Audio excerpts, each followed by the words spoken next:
And before I actually ask this question, I want everybody to know I'm talking to Ben Yu. Ben is the founder of Stream Incorporated. His website is streamtoken.net.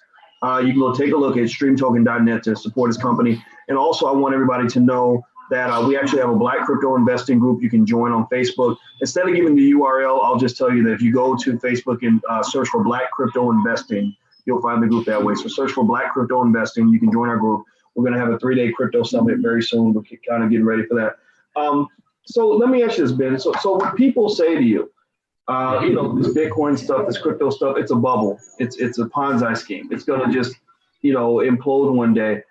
What do you say in response to that when people make comments like that? Yeah, that's a great question. It's something that comes up a lot, right? And so it's a very interesting concept because what we're talking about here is a currency. It's not something that you could do traditional value on, right? So there are a couple of ways that I answer this question. So one is actually to show that right now where we are with what Bitcoin is it's a bit of a middle ground, right? There's no reason that Bitcoin will stay at the valuation it is today. It's maybe like 70 billion or something right now, right? So let's take some examples of what other currencies look like in this world, okay? So what I see, really the value of Bitcoin that you decide is really based on the potential that you see and what Bitcoin can become, right? So for me, the simplest thing that I can compare Bitcoin to is gold. So gold is an asset that, unlike many fiat currencies, so fiat currencies are interesting because no fiat currencies actually stood the test of time over a long enough time horizon, right? So we had like Rome, right? We had Assyria, we had Babylon, we have Mongolia, we have China, we have the UK, we have America, all these different empires, right? They've all made these currencies, and over time, every single one of them has failed. And the reason that it fails is because there's always a central point of failure, and no government has actually lasted the test of time over time. But gold has always held value and always appreciated value over a long enough period of time. And why is that? Well, it's because it's a decentralized, trustless kind of system where no one has central control over gold, and no one is able to screw up in such a big way that it would screw over gold, right? And so why does gold have value? Well, ultimately, why does any kind of money have value? And I would posit this is a notion put forward in, for example, Sapiens, if you guys have seen that book. But basically, it's this idea that money only has value in its collective trust, right? Money is basically a representation of how much do people trust a system. And so why does gold hold its value really well? Well, it's a system that people trust a lot, right? And why do they trust it? It's because it's inherently scarce. So there's a very limited supply of gold, right? And it's something that no one has control over. And it's very it's a thing where if you have it, then basically it proves that you have this value, right? There's this thing here, whereas with a fiat currency, right, anyone can make more of it over time and all these things. So what I see is gold actually has a value right now of about $7.2 trillion of all the gold that's ever been mined in the world and so forth, right? And so Bitcoin is what I see as a digital version of gold, but better in a lot of ways. How is it better? So one, actually gold is not that scarce, right? So the thing about gold is it is not technology proof. So what I mean by that is actually, if you look at gold's production over time, in the last 70 years, it's actually increased fourfold. So we used to, maybe 7 years ago, we used to mine about 700 tons of gold every year. Now we mine 2,800 tons of gold over time. And that's because we used to mine even way less back in Roman times, right? And that's because as technology has advanced over time, we have found it far easier to mine gold, right? And to find gold. Mm-hmm. And so also what can happen is spontaneously someone in California realizes there's a huge store of gold, right? And you put in this gold rush, right? And then that can massively inflate the supply of gold and change over time, right? So there are actually a lot of unknown variables about how gold supply will expand over time. That is fundamentally untrue of Bitcoin because Bitcoin is future-proof. And what do I mean by that?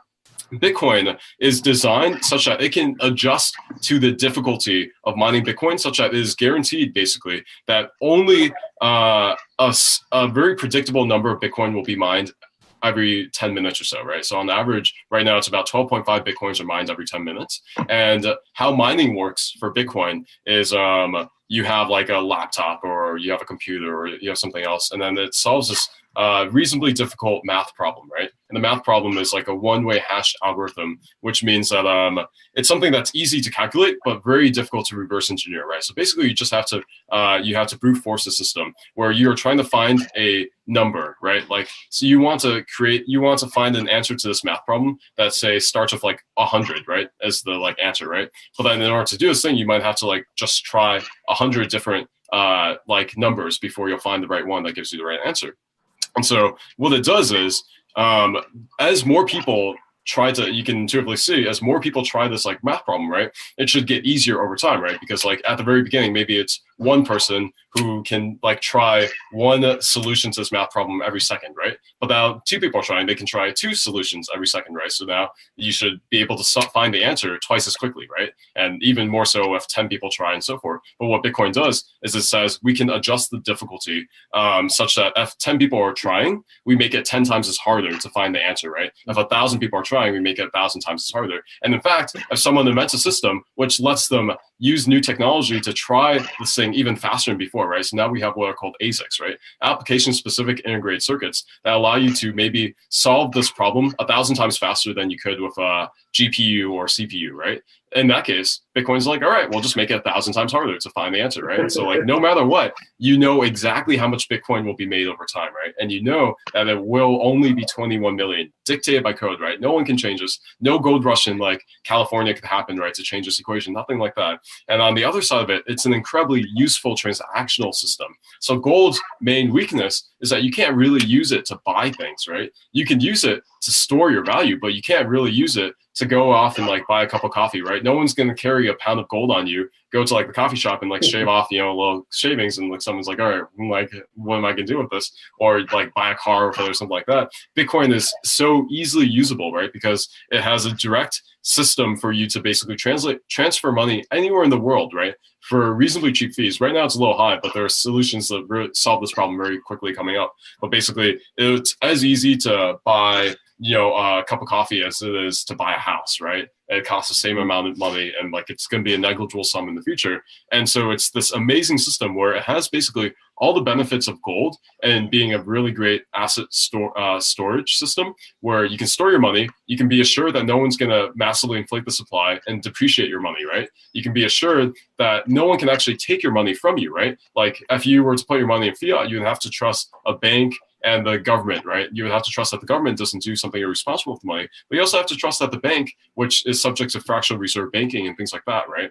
That they don't move, like they're legally allowed to take 90% of your money and like invest it in other things and so forth, right? And that's what leads to things like, you know, the Great Depression, where you have bank runs, or the Great Recession, where you have people putting money in very poor investments, right? Losing your money, and then it's like, oh, where'd it go? I'm sorry, I lost your money, right? That can't happen with Bitcoin because now you have control. You can control your own Bitcoin and all these things, right? So it's a great system to store your money, just as better than gold, but it's also a great system for you to use your money. So now we have a real currency, right? We have something that can actually be used day to day for all of the transactions. You don't have to convert your gold to US dollars before you spend it for goods and services. You can just use your Bitcoin directly, right? So those are all the things where I compare it to, even if it's like, if we were to compare it to gold, right? Then like, it still has 50x potential to go up until it even meets that level, right? And then other people compare it to things like offshore tax havens, right? That's like, I think 20 or 200 trillion. I can't remember the exact order of magnitude, but some massive amount of money, right? That people keep in like these things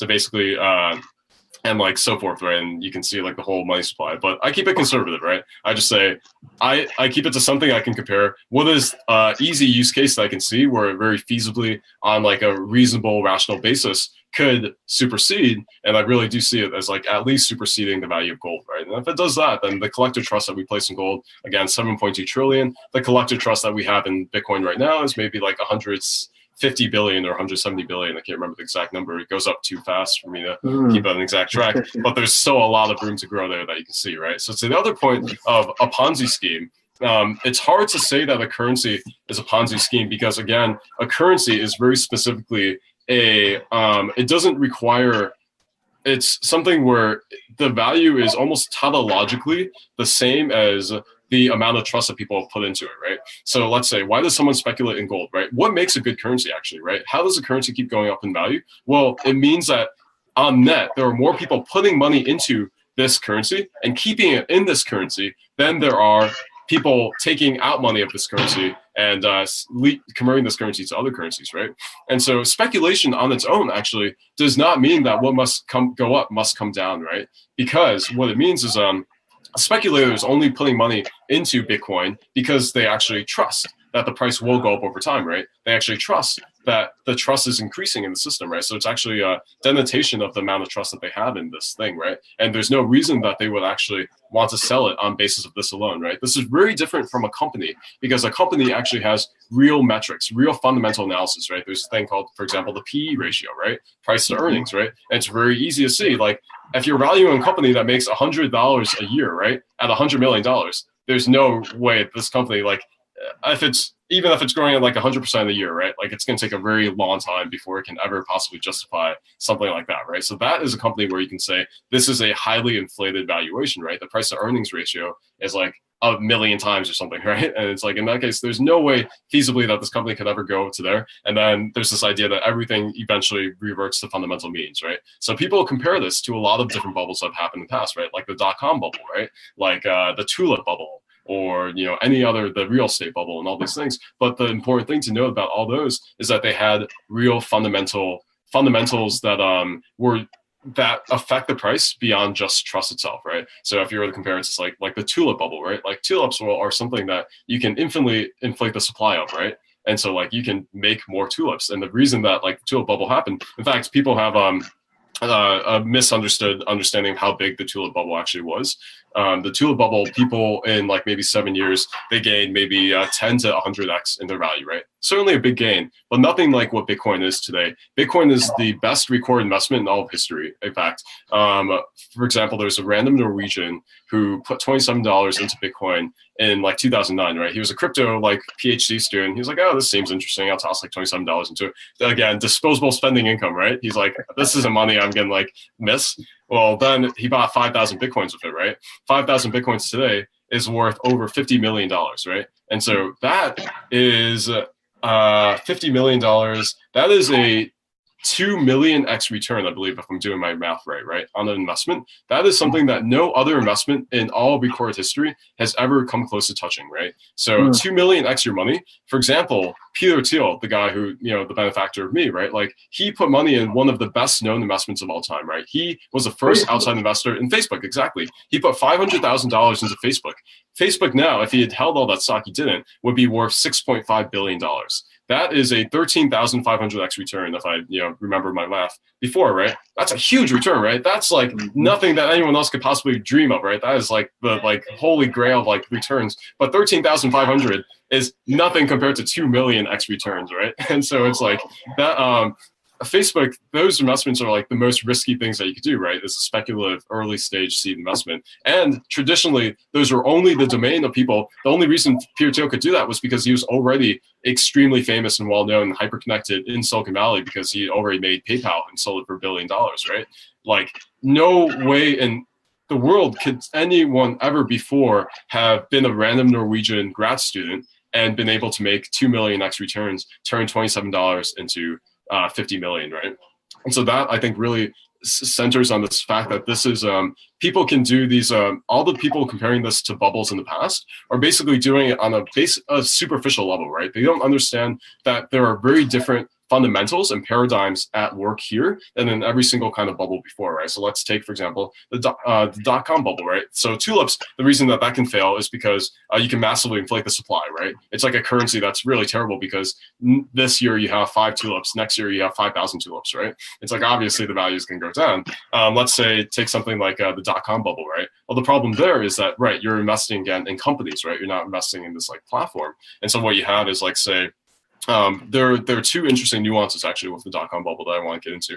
But the first one is, most of the companies that you put money into had very flawed business models, right? And so, it's like the classic, quip is, we lose money on every single transaction, but we make it up in volume, right? So, it's like the math really doesn't work out, right? And that's a very different thing, right? When you have like, when you're losing $1 million every month or something, right? Like it's hard to see how this company is going to be worth, like $100 million or something like that. But that is not something that, Bitcoin, you can compare that to at all, right? Because there's nothing that what must go up with Bitcoin doesn't necessarily have to come down, right? Because again, it's just based on predication of trust. For example, if everyone who bought money into Bitcoin really believes in it, really trusts it, they don't sell it, there's no reason for it to ever come down, right? And why would they sell it? That's the real question, right? Well, in the case of like all these hyperinflated companies in the dot-com bubble, you would sell it because you're like, holy crap, you wake up one day and you're like, my God, they were losing a ton of money. They have no business model.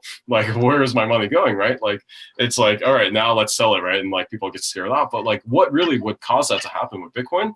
Well, like, if people on its most basic level, the only reasons that like crypto would actually drop in price are a couple things, right? It has to be not speculation itself. It must be speculation combined with a very bad event that happens, right? And this most certainly is something that we do need to keep into account. So let's say, what are the reasons that Bitcoin actually has fallen in the past? It's things like Mt. Gox, right? If you guys remember, there are two big things that have happened to Bitcoin and to Ethereum. So Bitcoin's big thing was it actually went on this huge streak back in 2013, right? Where people were like, wow, this is the future. Let's get into it. It dropped from like less than $30 at the beginning of the year to over $1,200 at the end of the year, right? But then what happened was the biggest exchange at that time, Mt. Gox, got hacked, right? They lost hundreds of millions of dollars. And so that was a huge event where, of course, that would make you lose trust in Bitcoin, right? And so what happened was people were like, oh, wow, like this is a very like scary thing that I'm in, right? A lot of people lost their money. Let's sell this and get out before, the sell thing happens. So those are what I call black swan events, right? Those are very clear things that actually could hurt Bitcoin. Say, just like you said about governments, right? Governments could be like, wait a minute, like, why are we willingly letting people take our revenue stream that we've had for like hundreds of years, right? This is terrible, right? Like, what do we get out of this? Let me ban Bitcoin, right? And like, there are central point of failures that you could ban, right? Like the US could be like, oh, let me ban Coinbase. Let me ban Gemini. Let me ban all these exchanges that people use, right? And then it's much harder for people to get in. And then people can be like, oh, wow, this makes Bitcoin less valuable than it was before because it's less easy to use. So now I lose some trust in Bitcoin. Let me sell my Bitcoin, right? So something like that can happen. But solely based on, so it can't be a Ponzi scheme in of itself, because solely based on the fact that people are speculating and putting in money itself doesn't mean that it must fall, right? It only falls when there is some event combined with this like speculation that causes people to lose trust, right? So it's only when Bitcoin loses trust that it loses money. What causes it to lose trust? Not speculation itself. It is only when like a bad thing happens. But those bad things are almost inevitable to happen over time. And so it's important to keep in mind, it's like the black swan idea where like any one of these events is fundamentally unpredictable, which is why I also advise against like day trading, right? Because day trading is something where, one, I think it's far easier to predict the long-term viability or feasibility of Bitcoin, right? I can like look very closely and be like, all right, let me compare this gold, right? It seems on every rational basis better than gold. The only thing that's missing is like 10,000 years of collective history, right? Of big gold that it has, right? Over time, it seems like it's gaining that very quickly, but maybe it won't, right? Maybe people just won't trust it, right? Over time. But like if it does, then like I can see in 10 years, right? Maybe it'll be worth as much as gold, right? But I have no idea what the hell is going to happen tomorrow, right? Or like a year from now, right? Because it's like those things that happen in the short term, the volatility, are based on all these random little events that happen that I can't even possibly predict, right? And so the worst thing that can happen is, even if you can predict, say, perfectly technical analysis or all these things, right, about Bitcoin, what you can't predict is the day that Mt. Gox gets hacked, right? Or the day that the DAO gets hacked. So the same thing happened with Ethereum. Ethereum was like, oh, wow, we can make these decentralized autonomous organizations. And so they're called DAOs, right? And this is an idea that, imagine if Uber was a company that wasn't a company, actually. It was just code, right? So Uber is technically like, it's just an app, right? It's just a program, but it's controlled right now by this like centralized party called Uber, right? But instead, you can actually just write it as code. It's fully decentralized, run it on the blockchain, and then no one controls it, right? But it would do all the same functions as Uber, right? So that's a decentralized autonomous organization, right? It runs on its own just based on the code. It doesn't need anyone to like control it, right? And so they got really excited about this idea. And like 2 years ago, I believe, or 1 year ago, they made this thing called the DAO, which was eponymous, and what it did was it would take money from everyone and then invest it in all the things that all the people collectively agreed was a good idea to invest it in, right? Highly questionable, honestly, how well this would have turned out. But regardless, it didn't matter, because when code is law, turns out code is still written by flawed human beings, right? And so code can still be flawed. And what happened was there's an exploit in the code that allowed someone to actually just siphon all the money that came into DAO, right? So there was $150 million that put in DAO, and the hacker was able to take 50 million of that and take it for themselves, right? And so like that is a very scary thing that can happen. And so when that happened, right, the price of Ethereum went from $22. It was on this huge uprise, right, because people were so excited about the possibilities, and it fell all the way to $7, right? And so that too, of course, is something that you can't predict, right? What you can predict, however, is that some of these things will happen over time, right? But you don't know when they will happen, and you don't know how big they will be, and you don't know what the effect exactly will be, right? Like China banning ICOs and all these things, right? So when those things do happen, right, it will affect the short-term price. But I do fundamentally believe it doesn't necessarily say anything about the long-term standing of Bitcoin, right? And so it's that is like that was the way that I think about these things. Where yeah, it's enormously exciting to me to see. Yeah. Wow. So, wow. He gave us a great dissertation on crypto.